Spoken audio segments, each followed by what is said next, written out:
Hello बच्चों, let's see this question.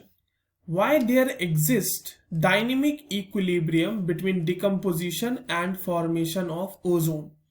Ozone के formation और उसके डिकम्पोजिशन में के बीच डायनेमिक इक्विलिब्रियम क्यों एग्जिस्ट करता है, हमें ये बताना है. चलिए इस क्वेश्चन को सॉल्व करते हैं.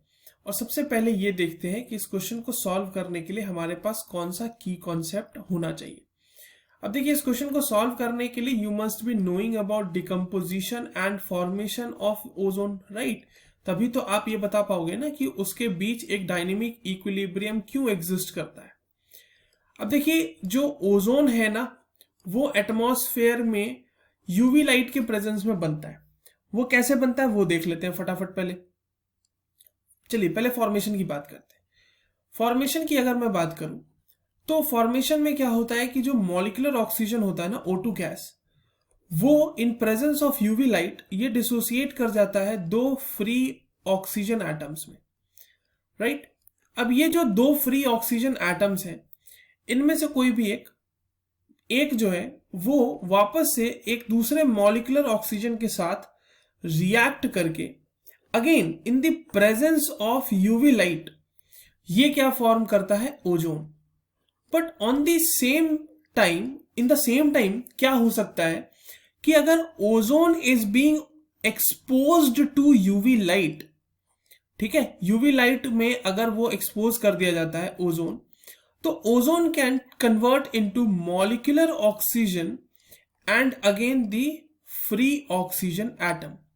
अब देखिए, ये इक्विलिब्रियम एग्जिस्ट करने का, ये जो क्वेश्चन पूछा गया आपसे कि इक्विलिब्रियम क्यों एग्जिस्ट करता है decomposition and formation of ozone के बीच, उसका सबसे बड़ा कारण ही यही है कि ये दोनों के दोनों प्रोसेस जो है, चाहे वो फॉर्मेशन का प्रोसेस हो और चाहे वो डिकम्पोजिशन का प्रोसेस हो, ये दोनों प्रोसेस यूवी लाइट के प्रेजेंस में होते हैं.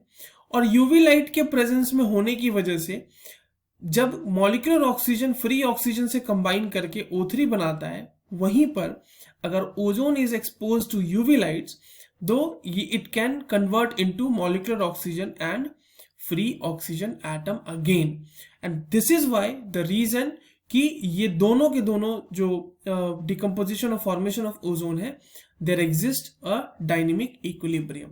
तो यहां पे आप लिख सकते हैं कि सिंस बोथ द रिएक्शंस और सिंस बोथ द प्रोसेसेस भी लिख सकते हो, रिएक्शंस भी लिख सकते हो. रिएक्शंस लिख लेते हैं, चलो. Since both the reactions occur in the presence of UV rays, therefore